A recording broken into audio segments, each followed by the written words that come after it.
Hello everyone. এখানে most যেটা very very important যেগুলো কোশ্চেন সরাসরি আমরা পরীক্ষার মধ্যে দেখতে পাই, সেই কোশ্চেনগুলোই আমি নিয়ে এসেছি। যেটা হচ্ছে ভারত এবং পশ্চিমবঙ্গর যে ভূগোলের যে কোশ্চেনগুলো, ঠিক আছে? টপ 20 অ্যাপ্রক্স 200টা মতো কোশ্চেন আমি আনছি, যেগুলো ভেরি ভেরি ইম্পর্ট্যান্ট সব এক্সামের জন্য। ঠিক আছে? তো আমরা এখানে দেখব, আর নিজেকে তোমরা টেস্ট করতে পারো যে কতগুলো তোমরা করতে পারছো এবং জানতে পারবে এখানে। ঠিক আছে? তো ফার্স্ট প্রশ্ন যদি আমরা দেখি, ভারতের দক্ষিণতম বিন্দু কোনটি? ভারতের একদম দক্ষিণের দিকে যদি দেখি, তো সেটা হয়ে যাবে ইন্দ্রা পয়েন্ট। ঠিক আছে? ইন্দ্রা পয়েন্ট হয়ে যাবে সব থেকে ভারতের দক্ষিণতম বিন্দু হয়ে যায়। পরের প্রশ্ন তাড়াতাড়ি করে আমরা করবো এখানে, ঠিক আছে, যেহেতু 200টা মতো প্রশ্ন আছে। ভারতের মূল ভূখণ্ডের দক্ষিণতম বিন্দু কোনটা হতে পারে? মূল ভূখণ্ডের সেটা হয়ে যাবে কন্যাকুমারী, ঠিক আছে? আর সেটা কিন্তু তামিলনাড়ুতে আছে। আর ভারতের উত্তরতম বিন্দুর নাম যদি বলি, সেটা হচ্ছে ইন্দিরা কল। উত্তর দিকে ইন্দিরা কল, এবং দক্ষিণ দিকে যদি আমি পুরো ভারতের ক্ষেত্রে বলি, তাহলে ইন্দিরা পয়েন্ট হয়ে যাবে। ঠিক আছে? সেটা আন্দামান নিকোবরের মধ্যে আছে। আচ্ছা, এরপরে যদি চলে আসি পূর্বতম পূর্বতম বিন্দু, পূর্বর দিকে কিন্তু কিবিথু আছে।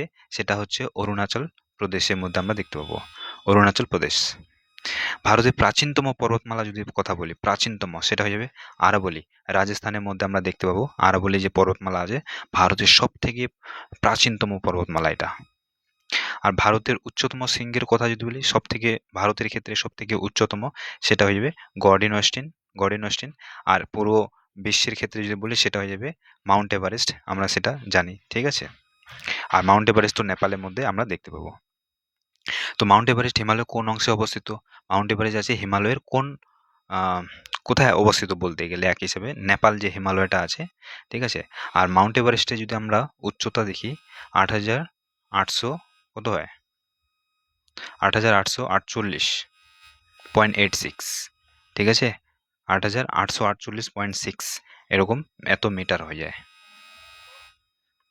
নেক্সট, দাক্ষিণাত্য মালভূমির সর্বোচ্চ শৃঙ্গের নাম কি? দাক্ষিণাত্য মালভূমির সর্বোচ্চ শৃঙ্গের নাম হয়ে যাবে আনাইমুদি। ঠিক আছে? আনাইমুদি।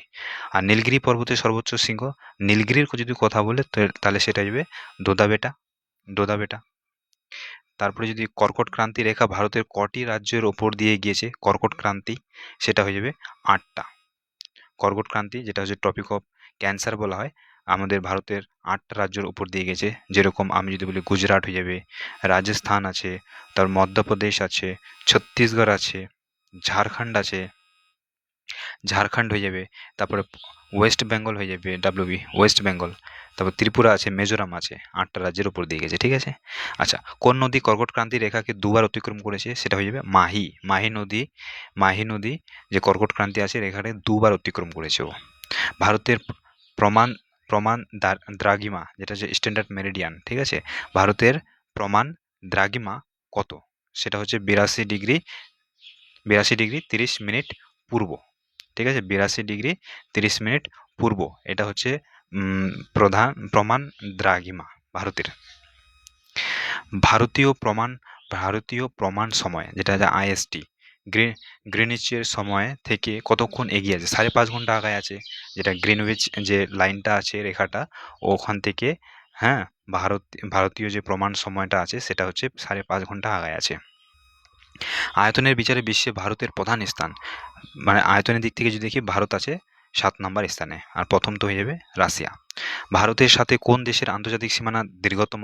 সেটা আমরা জানি, বাংলাদেশের সাথে সব থেকে বর্ডার যদি এরিয়া দেখি, তো বর্ডার সব থেকে বড় আছে বাংলাদেশের সাথে লাগানো আছে। আর সব থেকে ছোট এখানে বলা হয়েছে আফগানিস্তানের সাথে, সব থেকে কম। ঠিক? আচ্ছা, ভারতের দীর্ঘতম বাঁধ হীরাকুদ কোন নদীর অবস্থিত? মহানদী। হীরাকুদ যে বাঁধ আছে, সেটা কিন্তু মহানদীর উপরে আছে। কোন নদীটি পশ্চিম বাহিনী মানে আরব সাগরে গিয়ে মিলেছে? এটা একটা হয়ে যাবে তাপ্তি। ঠিক আছে? কাবেরী, মহানদী, কৃষ্ণা এগুলো সব বে অফ বেঙ্গলে যায় মিলে, আর তাপ্তি নদী কিন্তু আরব সাগরে, আরবিয়ান সিতে যায় মিলে। গঙ্গা এবং ব্রহ্মপুত্র নদীর মিলিত প্রবাহ বাংলাদেশে কি নামে পরিচিত? বাংলাদেশে যে গঙ্গা আর ব্রহ্মপুত্র মিলিত হয়েছে, সেখানে কি শুরু হয়েছে? মেঘনা। তারপরে কিন্তু সেটাকে আমরা মেঘনা নামে জানি। ঠিক আছে, গঙ্গা আর ব্রহ্মপুত্র যেখানে মিলিত হয়েছে সেখান থেকে মেঘনার নাম শুরু হয়ে গেছে। অযোধ্যা শহরটি কোন নদীর তীরে আছে? সরিউ। সরিউ নদীর তীরে অযোধ্যা আছে। কোন নদীটি হিমালয়ের চেয়েও প্রাচীন? দেখো, হিমালয়ের চেয়েও প্রাচীন কোন নদীটা? শতদ্রু। শতদ্রু যে নদীটা আছে সেটা হচ্ছে হিমালয়ের চেয়েও প্রাচীন হয়। Durand line. ডুরান্ড লাইন আমরা জানি ভারত আর আফগানিস্তানের মধ্যে আছে ডুরান্ড লাইন। ঠিক আছে, ডুরান্ড লাইন হয়ে যাবে। তারপর দেখো red cliff line. Red cliff হয়ে যাবে ভারত আর পাকিস্তানের মধ্যে রেড ক্লিফ লাইন আছে। ম্যাকমোহন লাইন কোন দুটি দেশের মধ্যে? ম্যাকমোহন। ম্যাকমোহন তো ভারত আর চায়নার মধ্যে আছে। মাউন্ট এভারেস্ট নেপালে, নেপালে কি বলা হয়? নেপালে মাউন্ট এভারেস্টকে আমরা কি বলে থাকি? নেপালে কিন্তু সেটাকে সাগর মাথা বলা হয়, সাগর মাথা। দক্ষিণ ভারতের উচ্চতম শৃঙ্গ কোনটি? দক্ষিণ ভারতের, দক্ষিণ ভারতে যদি বলে সেটা কিন্তু আনাইমুদি হয়ে যাবে। আনাইমুদি বা যে ওয়েস্টার্ন ঘাট আছে সেটারও কিন্তু আনাইমুদি হয়ে যাবে। আচ্ছা, মাজুলি দ্বীপ কোন নদীর অবস্থিত? মাজুলি আমরা জানি আসামের মধ্যে আছে, ব্রহ্মপুত্র নদীর ওপরে আছে। আর লোকটাক, লোকটাক হ্রদ কোন রাজ্যে অবস্থিত? এটা কিন্তু মণিপুরে। লোকটাক হ্রদ যে আছে মণিপুরের মধ্যে আছে। বিশ্বের একমাত্র ভাসমান জাতীয় উদ্যান, ভাসমান জাতীয় উদ্যান যেটাকে বলা যায় কেবুল লামজাও ন্যাশনাল পার্ক বলা হয়। কেবুল লামজাও কোথায় আছে এটা? এটা কিন্তু মণিপুরের মধ্যেই আছে। যে লোকটাক হ্রদ আছে, লোকটাক হ্রদ, ওখানে কিন্তু এই কেবুল লামজাও আছে, যেটা হচ্ছে একমাত্র ভাসমান জাতীয় উদ্যান, কেবুল লামজাও। ভারতের বর্তমান উচ্চতম জলপ্রপাত, ভারতের মধ্যে যদি আমরা দেখি উচ্চতম একদম জলপ্রপাত, সেটা হয়ে যাবে কি কুঞ্চিকল জলপ্রপাত। কুঞ্চিকল জলপ্রপাত। ভারতের নায়গ্রা কাকে বলা হয়? ভারতের নায়গ্রা বলা হয়, ভারতের যদি নায়গ্রা, ভারতের নায়গ্রা বলা হয় কোন জলপ্রপাতকে? চিত্রকূট। চিত্রকূট জলপ্রপাতকে বলা হয়। চিল্কা, চিল্কা হ্রদ যে আছে ভারতের কোন রাজ্যে অবস্থিত? চিল্কা, এটা আমরা জানি উড়িষ্যার মধ্যে আছে চিল্কা। আরাবলী পর্বতের সর্বোচ্চ শৃঙ্গের নাম? আরাবলীর মধ্যে সব থেকে যেটা হয় গুরু শিখর। গুরু শিখর কিন্তু সব থেকে উঁচু শৃঙ্গ আরাবলী পর্বতের। তারপরে যদি দেখি কোন পর্বতশ্রেণী ভারত, উত্তর ভারতকে দক্ষিণ ভারত থেকে পৃথক করে? উত্তর ভারতকে দক্ষিণ ভারত থেকে পৃথক করা হয়, কে যাবে? বিন্ধ্য পর্বত। সাতপুরা পর্বতের সর্বোচ্চ শৃঙ্গ কোনটি? সতপুরা। সতপুরা, সতপুরা যে পর্বতটা আছে ওর সব থেকে সর্বোচ্চ শৃঙ্গ সেটা হয়ে যাবে ধূপগড়। ধূপগড় কিন্তু সতপুরা পর্বতের সব থেকে বড় শৃঙ্গ। ভারতের বৃহত্তম মালভূমির নাম? বৃহত্তম মালভূমি তো দক্ষিণাত্যে মালভূমি হয়ে যাবে। ভারতের বৃহত্তম মালভূমি দক্ষিণাত্যে মালভূমি। আর কোন মালভূমিকে ভারতের খনিজ ভাণ্ডার বলা হয়? ছোটানাগপুর প্লাটিউকে বলা হয়, ছোটানাগপুর প্লাটিউকে খনিজ, ভারতের খনিজ ভাণ্ডার বলা হয়। ভারতের ক্ষুদ্রতম প্রতিবেশী কোন, কোন দেশটা? ক্ষুদ্রতম যদি বলে তো মালদ্বীপস হয়ে যাবে, মালদ্বীপস। কানহা, কানহা জাতীয় উদ্যান যেটা আছে এটা মধ্যপ্রদেশের মধ্যে আমরা দেখতে পাবো, জাতীয় উদ্যান মধ্যপ্রদেশ। কাজিরাঙ্গা, কাজিরাঙ্গা জাতীয় উদ্যান, এখানে ওয়ান হর্ন রাইনোসরস অনেকটা ফেমাস আছে। ওয়ান হর্ন রাইনোসরস এটা আসামে পাই যাবো আমরা, আসাম, তাই না? আসাম রাজ্যে পাওয়া যায়। কাছ, রান অফ কাছ, রান অফ কাছ বলা হয়। রান অফ কাছ কোন রাজ্যে অবস্থিত? গুজরাট। রান অফ কাছ গুজরাটে আছে। গুজরাটে আমরা গির, গির ন্যাশনাল পার্কও দেখতে পাবো, তাই না? ওখানে লায়ন অনেকটা ফেমাস আছে। ভারতের দীর্ঘতম বাঁধ? হীরাকুদ, হীরাকুদ বাঁধ, ঠিক আছে, দীর্ঘতম। ভারতের যদি দীর্ঘতম বাঁধ বলা তাহলে হীরাকুদ বাঁধ। ভারতের উচ্চতম বাঁধ যদি বলে একদম উচ্চতম তাহলে তেহরি, তেহরি বাঁধ উত্তরাখণ্ডে পাবো, তেহরি বাঁধ। সুন্দরবনের জাতীয় উদ্যান কোন রাজ্যে অবস্থিত? নর্মালি পশ্চিমবঙ্গের মধ্যে আছে অবশ্যই সুন্দরবন। ভারতের কোন রাজ্যে মশলার বাগান নামে পরিচিত? ভারতের কোন রাজ্য? আমরা জানি কেরালা, মশলার জন্য ফেমাস, বিখ্যাত, তাই না? তো মশলার বাগান হিসেবে কেরালা রাজ্যকে বলা হয়। ভারতের প্রথম জাতীয় উদ্যান কোনটা? ভারতের প্রথম জাতীয় উদ্যান ওটা জিম করবেট ন্যাশনাল পার্ক বলা হয়, যেটা হচ্ছে উত্তরাখণ্ডে আমরা পাবো, ঠিক আছে। এখন রামগঙ্গা ন্যাশনাল পার্কও বলা হয়। প্রথম টাইগার প্রজেক্ট এখান থেকে শুরু করা হয় 1973 হয়, 1973, ঠিক আছে। আচ্ছা, নীলগিরি পর্বতের সর্বোচ্চ শৃঙ্গ কোনটি? নীলগিরির মধ্যে দোদাবেটা। নীলগিরির মধ্যে সব থেকে বড় দোদাবেটা, কিন্তু ওয়েস্টার্ন ঘাট বললে আনাইমুদি হয়ে যাবে। পুরো দক্ষিণের মধ্যে সব থেকে সর্বোচ্চ শৃঙ্গ যদি বলা হয় তো আনাইমুদি হবে, কিন্তু এখানে দোদাবেটা যেটা আছে এটা হচ্ছে নীলগিরি পর্বতের, আর গুরু শিখর তো আরাবলের ক্ষেত্রে হয়ে যাবে, ঠিক আছে। ভারতের কোন অঞ্চলকে শীতকালে বৃষ্টি দেখা যায়? শীতকালেও বৃষ্টি হয় করমণ্ডল উপকূল, যেটা হচ্ছে তামিলনাড়ু আর অন্ধ্রপ্রদেশের যে উপকূলটা হয় করমণ্ডল উপকূল বলা হয়, সেখানে শীতকালেও বৃষ্টিপাত হয়। লোকটাক হ্রদ কোন রাজ্যে অবস্থিত? আমরা একটু আগে দেখলাম মণিপুরে, কেবল লামজাও যে ন্যাশনাল পার্ক আছে, ফ্লোটিং ন্যাশনাল পার্ক, ওখানে পাওয়া যায়। সিন্ধু নদীর উৎপত্তি যদি আমরা বলি, সেটা হচ্ছে কোথায়? তিব্বতের মানসরোবর থেকে বেরোচ্ছে সিন্ধু নদী। কোন নদীকে দক্ষিণ গঙ্গা বলা হয়? দক্ষিণ গঙ্গা, সেটা হয়ে যাবে গোদাবরী।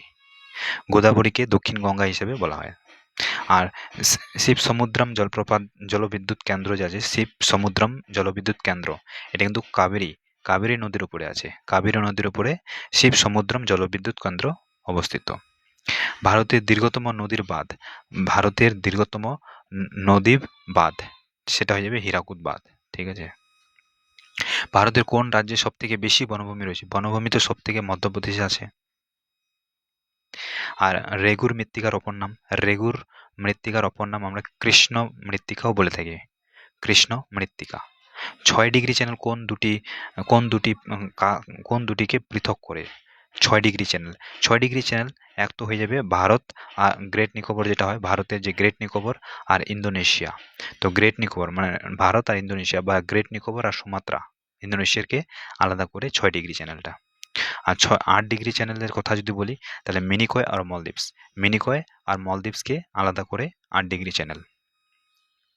আর 9 ডিগ্রি চ্যানেল যদি বলি, 9 ডিগ্রি চ্যানেল হয়ে যাবে মিনিকয় আর লাক্ষাদ্বীপ, মিনিকয় এবং লাক্ষাদ্বীপকে আলাদা করে 9 ডিগ্রি চ্যানেল।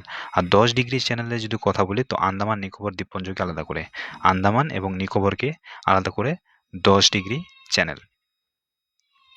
ভারত এবং শ্রীলঙ্কাকে পৃথক করেছে কোন প্রণালী? সেটা হচ্ছে পাক, তাই না? পাক স্ট্রেইটও বলা হয়, পাক স্ট্রেইট কি করেছে? ভারত ও শ্রীলঙ্কাকে পৃথক করেছে। ভারতের কোন রাজ্যের উপকূল রেখা দীর্ঘতম? ভারতের কোন রাজ্যের উপকূল রেখা দীর্ঘতম? সেটা হয়ে যাবে গুজরাট।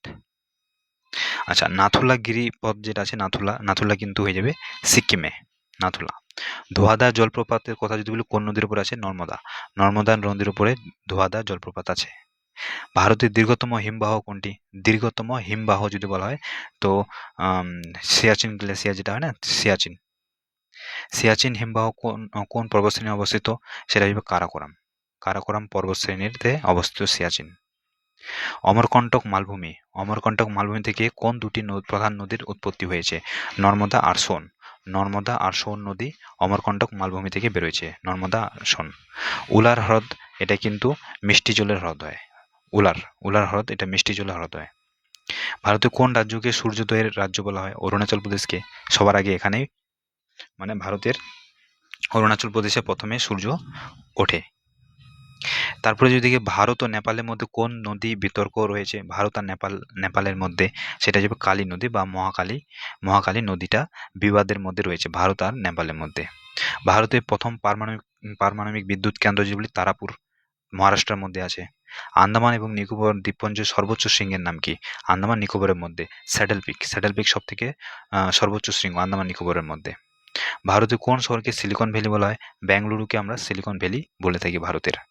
কর্কট ক্রান্তি রেখার নিচের কোন শহরের খুব কাছে দিয়ে গেছে?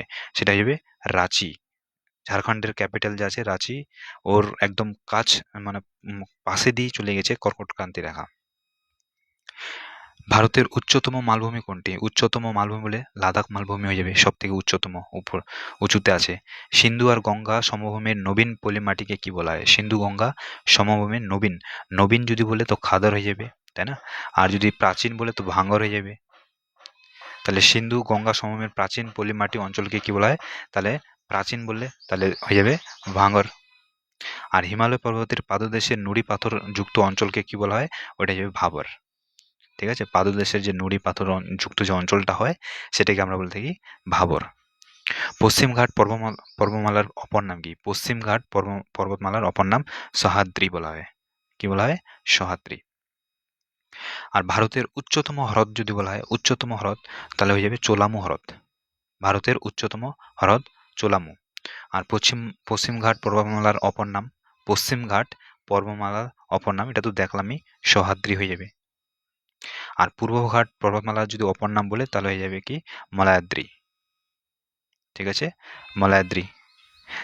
ভারতের কোন রাজ্যে সূর্যোদয় সব থেকে আগে হয় ভারতের মধ্যে? সেটা অরুণাচল প্রদেশে আগে হয়, একটু আগে বললাম। আর ভারতের বৃহত্তম কেন্দ্রশাসিত অঞ্চল যদি বলি, বৃহত্তম কেন্দ্রশাসিত অঞ্চল, তো হয়ে যাবে লাদাখ। আর সব থেকে ছোট হলে তো হয়ে যাবে আমাদের লক্ষদ্বীপ। ভারতের ক্ষুদ্রতম কেন্দ্রশাসিত অঞ্চল যদি বলে, লক্ষদ্বীপ হয়ে যাবে। আর ডাঙ্কান প্যাসেজ যে আছে, ডাঙ্কান প্যাসেজ কোথায় অবস্থিত?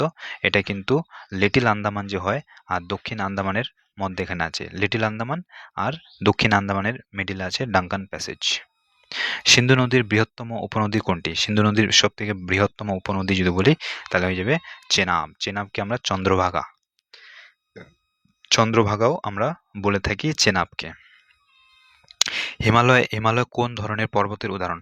হিমালয়, হিমালয় তো হচ্ছে নবীন ভঙ্গিল পর্বত, নবীন ভঙ্গিল পর্বতের মধ্যে।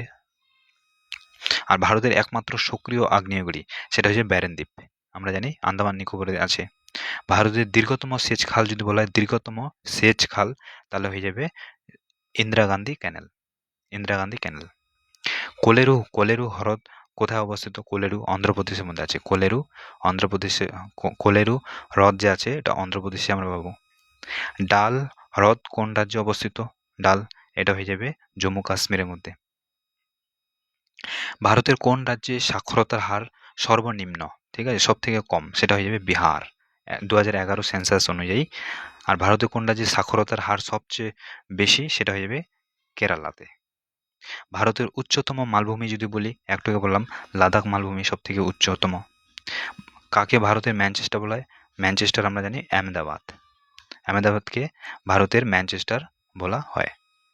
আর উত্তর ভারতের ম্যানচেস্টার কাকে বলা হয়? কানপুর। যদি আমি নর্মালি যদি বলে ভারতের ম্যানচেস্টার কাকে বলে, তো আহমেদাবাদ হয়ে যাবে, কিন্তু উত্তর ভারতের কথা বললে সেটা হয়ে যাবে কানপুর, ঠিক আছে। আর যদি দক্ষিণ ভারতের ম্যানচেস্টার বলা হয় তাহলে কোয়েম্বাটোর, দক্ষিণ ভারতের কোয়েম্বাটোর, উত্তর ভারতের কানপুর, আর এমনি আহমেদাবাদ। পূর্বঘাট পর্বতমালার সর্বোচ্চ শৃঙ্গ, পূর্বঘাটের সর্বোচ্চ শৃঙ্গ হয়ে যাবে জিন্দাবাদ, তাই না, জিন্দাবাদ। আর ভারতের একমাত্র জীবন্ত আগ্নেয়গিরি ব্যারেন দ্বীপ কোথায় অবস্থিত? আন্দামান নিকোবরেই আছে, আন্দামান নিকোবরে। হিমালয়ের কনিষ্ঠতম পর্বত শ্রেণী কোনটি? হিমালয়ের কনিষ্ঠতম সব থেকে নিচে যে আছে হিমালয়ের মধ্যে শিবালিক। আর ছোটনাগপুর মালভূমির সর্বোচ্চ পাহাড় কোনটা? ছোটনাগপুর মালভূমি আছে, ওর সর্বোচ্চ পাহাড় পরেশনাথ, পরেশনাথ পাহাড়। ছোটনাগপুর যে মালভূমি আছে তার সর্বোচ্চ পাহাড় সেটা হবে পরেশনাথ। আর রাজস্থান মরুভূমির চলমান বালিয়াড়িকে কি বলা হয়? সেটা হবে ধ্রিয়ান। রাজস্থান মরুভূমির চলমান বালিয়াড়িকে বলা হয় ধ্রিয়ান। জওহর টানেল কোন গিরিপথের উপর অবস্থিত? বানিহাল, ঠিক আছে। জওহর টানেল যে আছে বানিহাল গিরিপথের উপর অবস্থিত, জওহর টানেল বানিহাল। ভারতের কোন রাজ্যে জনসংখ্যা সব থেকে কম? ভারতের জনসংখ্যা সব থেকে কম সিকিম, সব থেকে বেশি যদি বলা হয়, সব থেকে কি বলছে, জনসংখ্যা সব থেকে বেশি, তাহলে হয়ে যাবে উত্তরপ্রদেশ। ভারতের প্রথম বহুমুখী নদী উপত্যকা পরিকল্পনাটি কোনটি? সেটা হইবে দামোদর উপত্যকা পরিকল্পনা, ডিভিসি। টোডা উপজাতি কোথায় অবস্থিত? এটা কিন্তু নীলগিরি পাহাড়, যে তামিলনাড়ু আছে নীলগিরি পাহাড় সেখানে অবস্থিত। ভারতের উচ্চতম পর্বতশৃঙ্গ যদি বলে, ভারতের উচ্চতম পর্বত, এটা একটু আগে দেখলাম গর্ডন অস্টিন হয়ে যাবে। আরব সাগরের রানী বলা হয় কোচিনকে আরব সাগরের রানী বলা হয়। ভারতের দীর্ঘতম নদী যদি দীর্ঘতম জাতীয় সড়ক, তাহলে NH-44 কে বলা হয়। ভারতের প্রথম আধুনিক লোহা ইস্পাত কারখানা কোথায় অবস্থিত? সেটা পশ্চিমবঙ্গের কুলটি, সেখানে আধুনিক লোহা ইস্পাত কারখানা অবস্থিত। ভারতের শুষ্কতম স্থান রাজস্থান, জয়সলমের। ভারতের কোন রাজ্যে মৌসিনরাম অবস্থিত? মৌসিনরাম আমরা জানি যে মৌসিনরামের মধ্যে সব থেকে বেশি বৃষ্টিপাত হয়, সেটা হচ্ছে মেঘালয়। আর ভারতের বৃহত্তম রেলওয়ে জোন উত্তর রেল।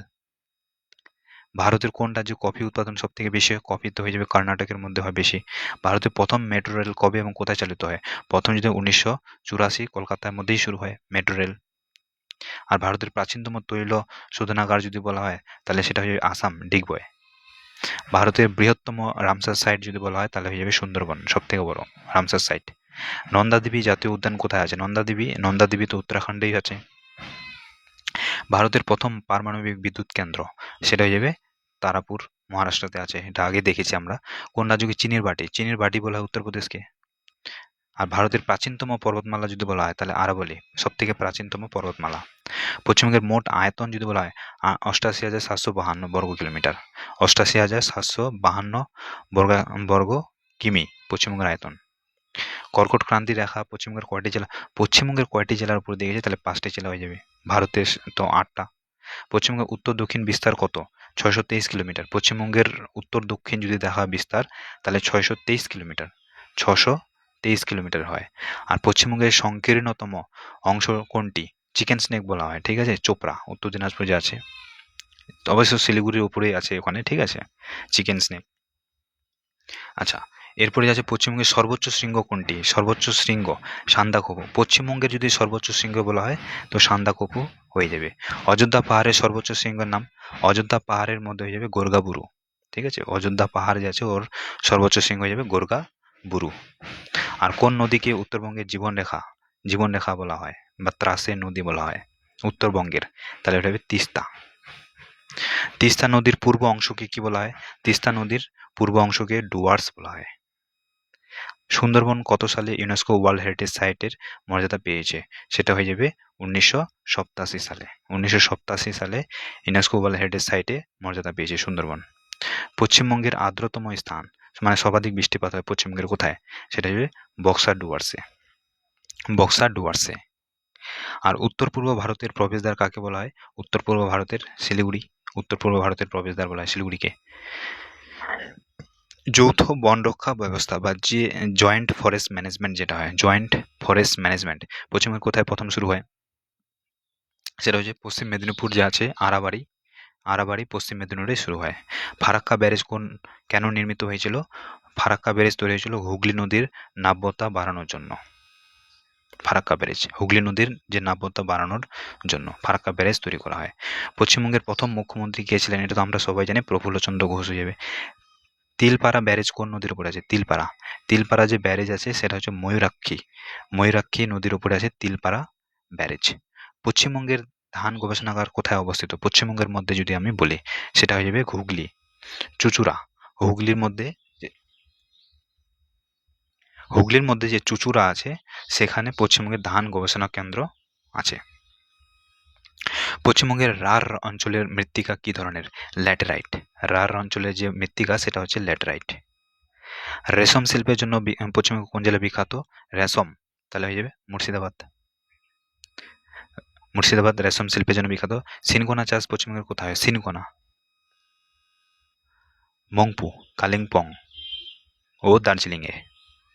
তো ভারতের দীর্ঘতম নদীর নাম কি? সেটা হয়ে যাবে গঙ্গা। তো ঠিক আছে, এগুলো আমাদেরকে মনে রাখতে হবে। আর বাকি যেগুলো আছে আমরা পরের ভিডিওতে শুরু করব। ঠিক আছে, ধন্যবাদ।